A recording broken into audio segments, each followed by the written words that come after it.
The world had never felt so uncertain. Everywhere, chaos seemed to be rising, and the once stable foundations of society were crumbling beneath the weight of unforeseen events. A strange tension hung in the air, like the calm before a storm, as if the world was on the verge of an irreversible transformation. Natural disasters, extreme weather patterns, economic instability, and the rise of artificial intelligence.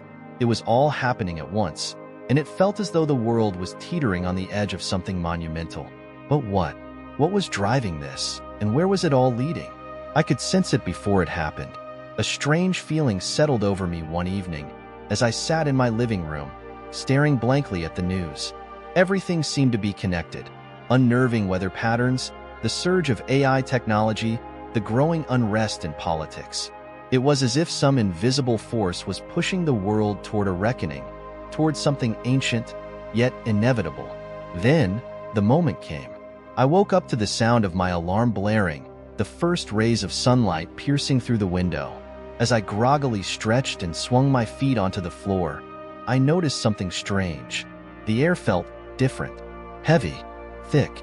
The usual hum of city life outside my window seemed muffled, distant. I chalked it up to fatigue and the weather, but something deep within me told me it was more than that. I left my apartment, heading to work as usual, but the world outside seemed to be moving in slow motion. People were walking, but their faces seemed blank, as if they were walking through some kind of fog. There was no life in their eyes, no joy in their steps. It was as if the entire world had been cast under some kind of dark cloud, weighed down by an unseen force. The day dragged on. It felt like hours passed, though only minutes had. The news reports were worse than ever. Natural disasters sweeping across continents, economies in turmoil, political instability growing by the hour. But it wasn't just the news. It was the feeling that something catastrophic was about to happen, something that no one could prevent. That night, I found myself tossing and turning in bed, unable to escape the creeping sense of dread that had consumed me all day. My heart raced as I stared at the ceiling, the weight of the unknown pressing down on me. Suddenly, without warning, the world around me seemed to collapse. I opened my eyes to find myself standing in a vast, desolate void.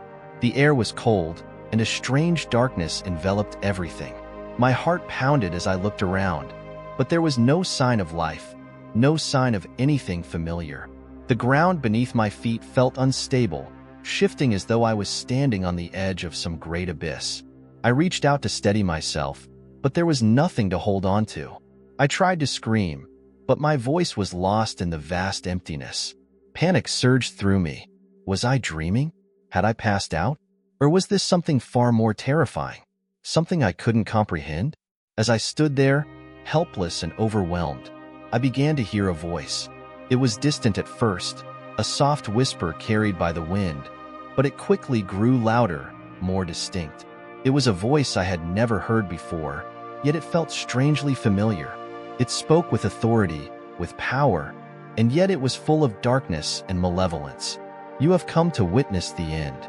The words echoed through my mind, sending a cold shiver down my spine. I tried to move, but my body felt as though it were frozen in place, unable to respond. The voice continued, growing louder, more forceful. "The time has come, and you are a part of it. The rise of the Antichrist is near. The world will be reshaped, controlled, and manipulated by forces you cannot even begin to understand." I wanted to scream, to cry out, but the words would not come. It was as if my very soul was trapped in this place, bound by some unseen force. The voice spoke again, but this time, it wasn't alone. Suddenly, the darkness shifted, and I saw them. The four angels. For towering figures, their faces obscured by dark, ethereal veils, standing in a formation that made it impossible to see where one ended and the other began. They exuded an overwhelming sense of power, an energy that felt ancient and terrifying. They seemed to be waiting for something, watching, judging, and I realized with a jolt that it was me. Their presence was suffocating, and I could feel their eyes on me, though they had no visible faces. One by one, the angels began to speak, their voices low and resonant, reverberating through the void. "You have seen the signs," one angel said, its voice like thunder. "The rise of artificial intelligence, the collapse of economies, the disasters that are ravaging the earth. These are but the beginning. We are coming, and you, like so many others, are standing on the edge." The words felt like they were imprinted on my soul, digging deep into my consciousness. I wanted to run, to escape, but there was no way out. The angels continued. "The time of judgment is near. The world is heading toward a new order, one where humanity will be enslaved, not by chains, but by dependence on the very creations it birthed. Artificial intelligence will govern, control, manipulate.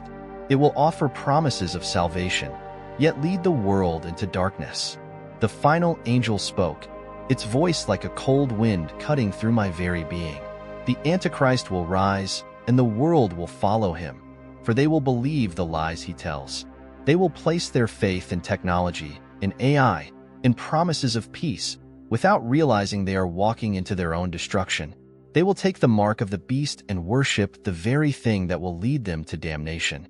With these final words, the ground beneath me trembled. I felt as though the very fabric of reality was unraveling, and I was being pulled into an abyss. The angels began to rise, their forms becoming more indistinct, fading into the darkness as the world around me dissolved. I felt myself falling, spiraling downward through an endless void, my body weightless. Time seemed to stretch and warp, and I felt an intense pressure in my chest as if the very air itself was suffocating me. Just when I thought I could endure no more, I was suddenly surrounded by light, blinding, all-consuming light. I gasped for breath, my heart pounding in my chest. I was back in my apartment, lying on the floor, drenched in sweat.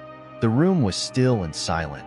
The panic and terror from my vision began to fade, replaced by confusion and disbelief. Had it all been a dream? A nightmare? Or had I truly glimpsed something far greater, something far darker? I looked around, but nothing seemed out of place. The world outside was still turning, but I couldn't shake the feeling that everything had changed. The events of the day, the reports of AI taking over, the global financial instability, the natural disasters, had all felt so distant, so disconnected. But now, it was different. Now, I understood. The Antichrist was coming, and I had seen the signs. But it wasn't too late. Not yet. I sat up slowly, my mind racing. There was a reason I had been shown this vision, a reason I had been given a glimpse into the future. The angels had spoken of judgment, but they had also spoken of choice. The choice to turn away from deception, the choice to seek the truth, the choice to place my faith not in the illusions of technology or false promises, but in something far greater. As I stood, the weight of what I had seen settled on me, and I knew that my journey was far from over. The world was changing, and I was changing with it. The time was coming for humanity to choose its path. Would we choose truth, or would we follow the Antichrist into darkness? The future was uncertain, but one thing was clear. This was only the beginning.